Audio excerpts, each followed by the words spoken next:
Pushing to expand its international influence, support grows for a China-led investment bank, an alternative to the World Bank, or part of a bigger strategy to reshape the global balance of power. This is Inside Story.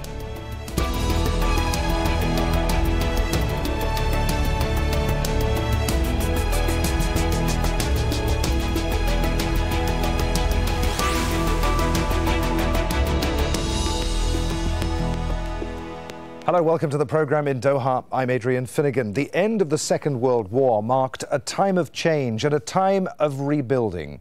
With a new political and economic order, it saw the creation of the World Bank and the International Monetary Fund, or IMF. Institutions dominated then and since by the economic powers of the day, namely the US and Europe. China has been challenging that pecking order of late as it emerged as the world's second biggest economy. And now it's backing a new development bank. The Asian Infrastructure Investment Bank will be based in Beijing. And Europe's biggest economies are among nations defying the US to become founding members. AIIB is an open, inclusive, multilateral investment institution. China welcomes whatever country that wishes to be a founding member to join AIIB. The positive participation of countries within and outside of the region can show the broad representation of AIIB. China hopes that all relevant countries will work together to build AIIB and realize a win-win, professional, and highly efficient infrastructural investment platform. Well, Britain, Germany, France and Italy have all said that they'll join the new investment bank. Commentators observing that because China is such a large export and investment market, they, like many others, just can't afford to stay on the sidelines. First answer, I find it good that they join it. Second answer, if more member states would join it, I find it even better. Perhaps one additional element, such new organizations must answer to the requirements of the international standards. That's one important element. We want to contribute our long-time experiences with international financial organizations to the creation of the bank, and through good standards we want to assist in making this bank receive a high international reputation. There are few countries outside Europe with which we Germans have such close ties. China is a very important partner for Germany. Within the European Union, we are China's biggest trade partner, and China is for Germany the biggest trade partner in Asia. All right, lots to talk about here. Let's bring in our guests on today's Inside Story. Joining us from Hong Kong is Pauline Leung, a political economist and managing director of the research consultancy firm Asia Analytica. In London, we've got Andrew Hilton with us. He's director of the Centre for the Study of Financial Innovation. He's a former economist at the World Bank. And from New York, Anne Lee, a professor of economics and finance at New York University. Welcome to you all. Pauline, let's start with you. What are China's motivations here in forming the AIIB? Is it because the established institutions, the World Bank, the Asia Development Bank, can no longer meet the region's needs? Is it a further means of increasing China's soft power, or is it a little more technical and therefore slightly more boring, I suppose, than that? Is it looking to reshape the globalized, the global balance of power? Basically, what I'm saying is, it trying to globalize its currency? When it comes to China, there's always the danger of going black and white. It's either this reason or that reason. The motivation behind this AIIB, the Infrastructure Bank, is really much more complex than that. Now, the media has made a lot of play about the geopolitical implications, the soft power implications, but there is also the economic and commercial dimension to the bank that seems to have grabbed very little attention. To start with, this is all part of a strategy that China calls globalization. The Infrastructure Bank is the capital end of it. Renminbi is the trading end of it. China is not yet a part of the global financial system. Its banks are still not global players in any sense of the word. And it would like to be more involved, because you cannot have global influence if you are not even part of the global infrastructure. So one thing that this will do is, first, it will provide export opportunities for China's many industries with overcapacity. So if you're building a road, you will need cement, you will need steel. The second thing is expertise. That is something that not many people associate with China, the need for expertise. Chinese state-owned enterprises have been investing outside of China for many years now. But they have not been particularly successful in picking their investments. And China itself, on the state level, when it lends to different countries, Ukraine and the such, it's not also been very successful because they're not. They have trouble paying back their loans. Yeah, we'll get into the nitty-gritty of it if I can in just a few minutes. We've got the whole programme in which to do that, but I just want to bring in our other guests while we've got the chance here. Andrew, the AIIB is just one of several initiatives that Beijing has launched to increase infrastructure financing for developing countries. I'm interested to know why this particular initiative has gained such rapid global traction. Well, I think it's gained that traction because there is really an overwhelming need for infrastructure in Asia, particularly in poor Asia.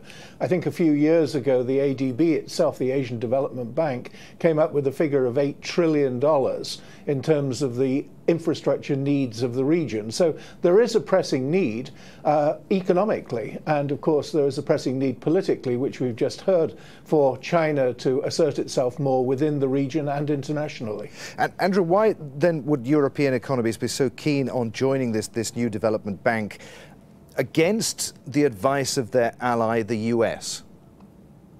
Well, first of all, they haven't necessarily joined yet. What they've taken is a very cheap option. They've said, well, we'll look at it. We'll see whether we want to join.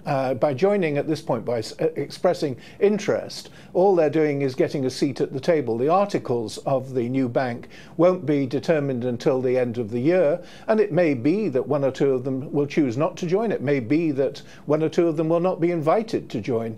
The problem with the Americans is that the Americans say that there is no need for this particular infrastructure bank because we have the World Bank, we have the Asian Development Bank, and they are surely good enough. The problem is that both of them are dominated by the old players.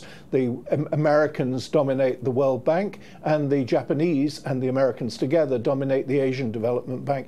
And I suppose Washington feels that it will lose political influence, it will lose clout in the region, and it's reluctant to do that, and it had hoped that its European allies would see it the Americans' way, but increasingly they are not, because they look at China and they say, this is an enormous market, we want to pop part of that market, and if we have to do a deal with the Chinese on something like the infrastructure bank, we will do it. Well, let's ask an economist who's in the US, based in the US. Anne Lee, why is the US so against China's initiative here and opposed to its Western allies signing up to the bank? Well, if you take everything at face value, then yes, the Americans would feel that they're losing control if they are not the dominant player in global development finance. And that is certainly what we're hearing in the media, that perhaps this is a reputational black eye for the U.S.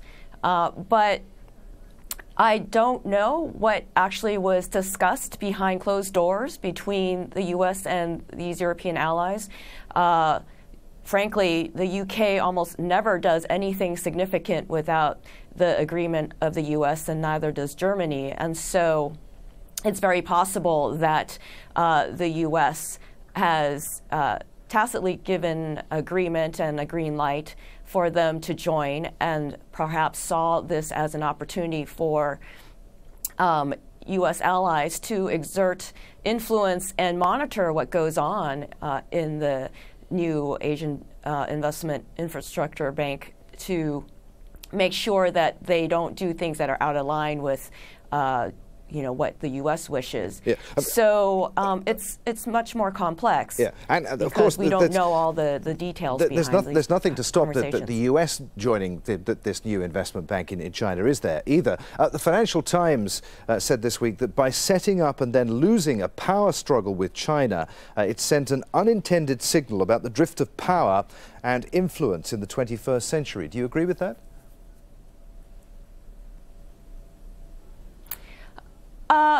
Well, I think that people have been talking about the fact that China is growing in influence and the U.S. influence is waning. I mean, this has been in the media for years now, and certainly people can point to this as another feather in China's cap. But frankly, the real power still largely resides with the U.S. In terms of military strength, which is the ultimate sign of power, as well as media and finance. The U.S. dominates in those areas. And so while this may be something that makes headlines in the media, I wouldn't overplay it. Okay. Pauline Leung, is it time for the U.S. to stop resisting the fact that the world has changed, is changing?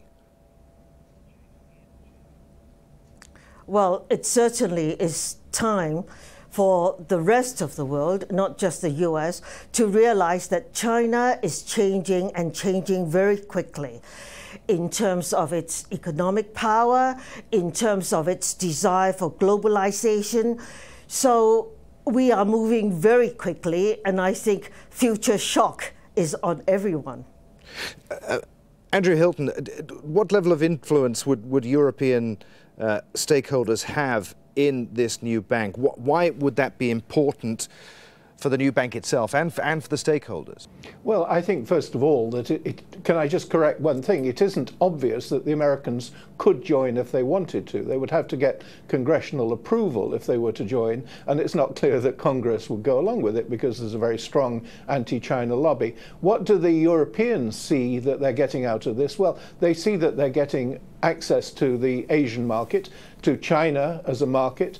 They all hope, the Germans hope they will export machinery, the Brits hope they will export design technology. They may well be disappointed. What they will demand of the institution is transparency, better governance, anti-corruption measures to be put in place, and that may prove to be tricky. The World Bank, for instance, has got itself in a terrible bureaucratic tangle over the last 10 years with a series of rather weak or confused presidencies, each imposing new thresholds, new hurdles that loans have to go through and over before they can actually be made. And that's terribly, terribly difficult. If we try to translate the World Bank's bureaucratic procedures to the new bank, I think the Chinese may well balk. If we don't translate those governance procedures and bureaucratic obstacles over to the bank, the Europeans may balk. So it's not a done deal yet. Okay. It's going to be very tough negotiations on both sides. I want to pick up on something you were saying there. China, of course, has long been frustrated by the idea that the World Bank's president is traditionally from the US,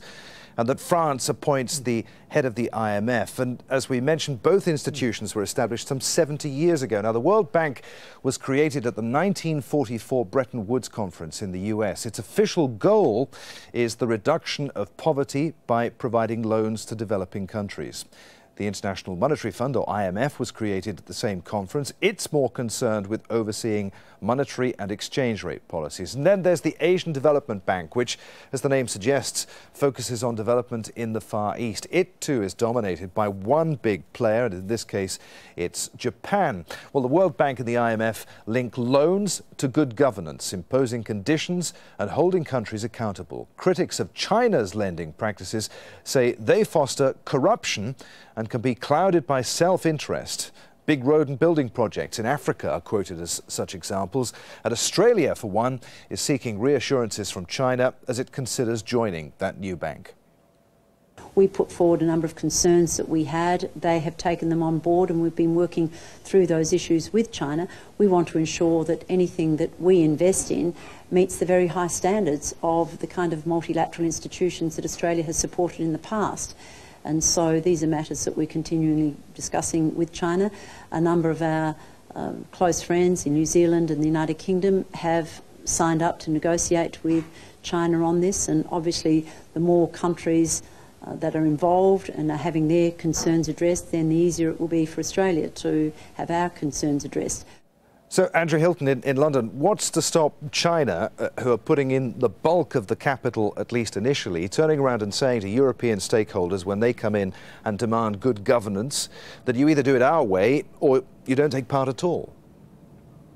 Well, I think you just heard that the Australians are saying we have to negotiate, and the articles of the institution are supposed to be agreed by the end of the year. They're not firmly written down yet. The procedures will be very complicated, and it is possible that the Chinese will say no. It is possible that they'll say, you do it our way or you don't do it at all. It is possible that the Europeans will say the same, and there'll be a standoff, and the institution will either go nowhere or it will just become dominated entirely by the Chinese. We will see. I think this is still early days for the institution, and the assumption that it's going to go ahead at full steam and that it's going to be up and running by this time next year, I think is really a fantasy. It's going to take longer than that. I very much hope that we don't simply replicate the model of the World Bank or the other multilateral development banks. I hope that we take this opportunity to streamline the procedures. Obviously, you've got to have anti-corruption procedures in place, but we don't have to have all the bureaucratic obstacles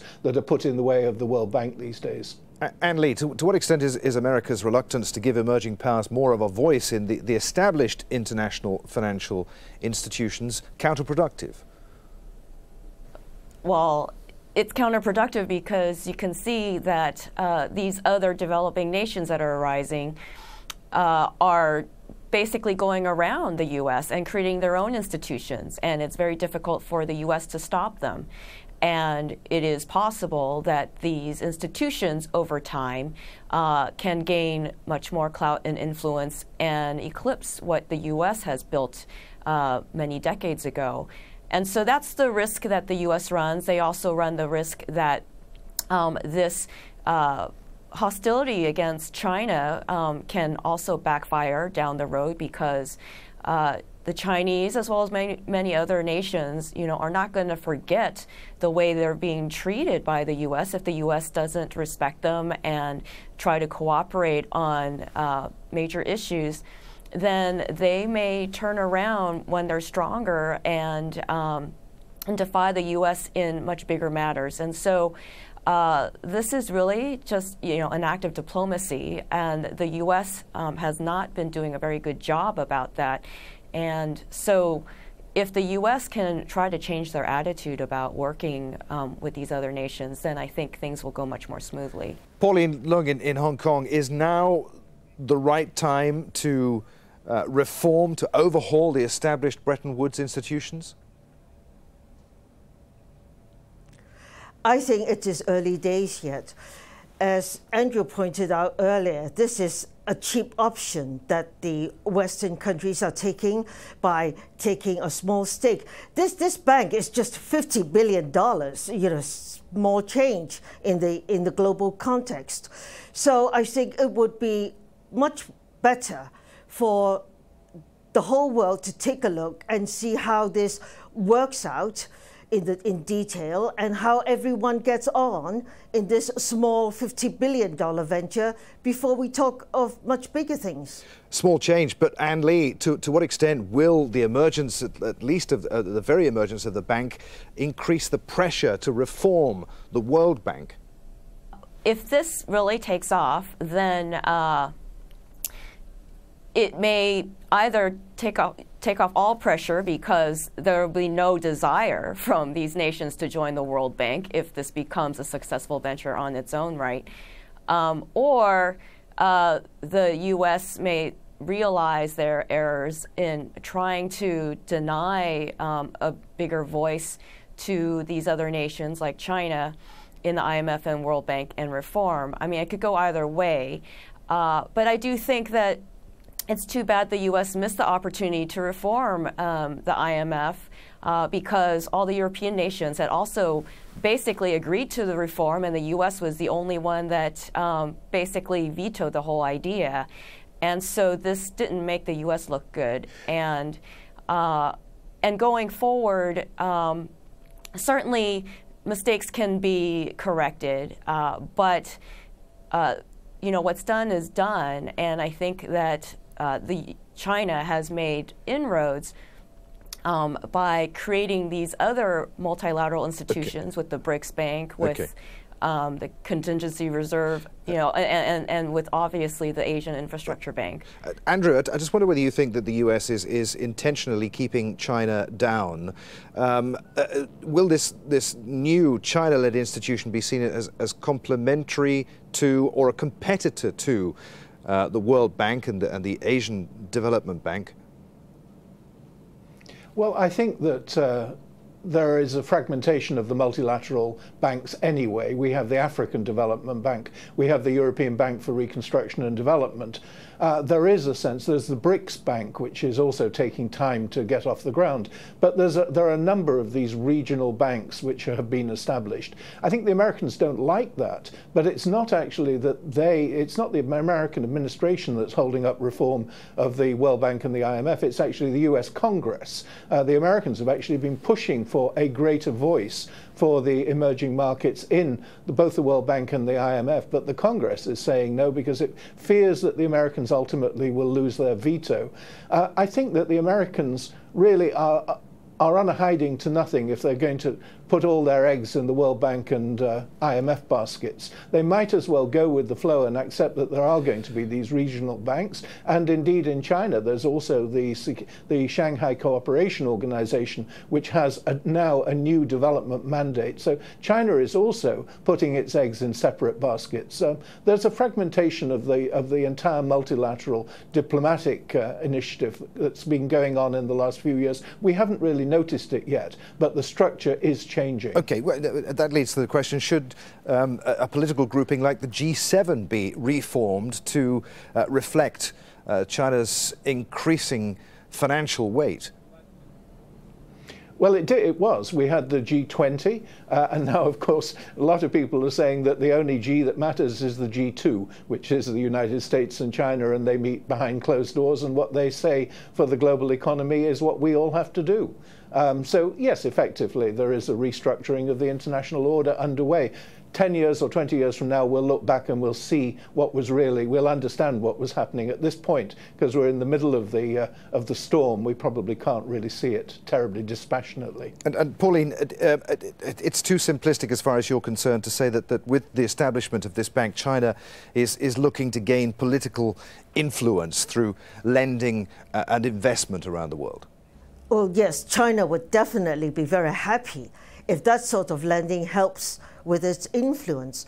But I think it is much more practical than that, because, as I said earlier, it creates export opportunities for its industries with overcapacity. If you're building a road, you need cement, you need steel.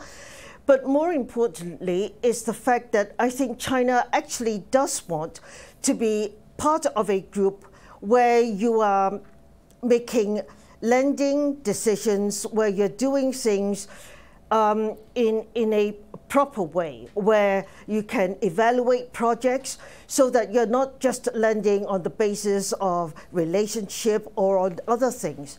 And I think a bank with the input of Japan, with the input of UK, Germany, that would mean that you're lending in respectable company, as it were, and you learn from each other. And I think that is one motivation that is there in setting up this bank.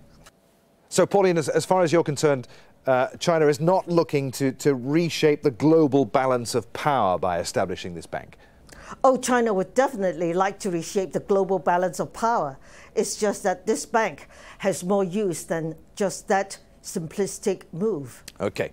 There, I'm afraid we're going to have to leave it. Many thanks indeed to all of you. Pauline Leung in Hong Kong, Andrew Hilton in London, and Anne Lee in New York. And thank you for being with us today. Don't forget, if you've got anything that you'd like to add to our discussion, go to our programme page at aljazeera.com. You can post your comments at facebook.com/AJ Inside Story, or tweet us at AJ Inside Story. In Doha, I'm Adrian Finnegan. Thanks for watching. I'll see you again. Bye-bye for now.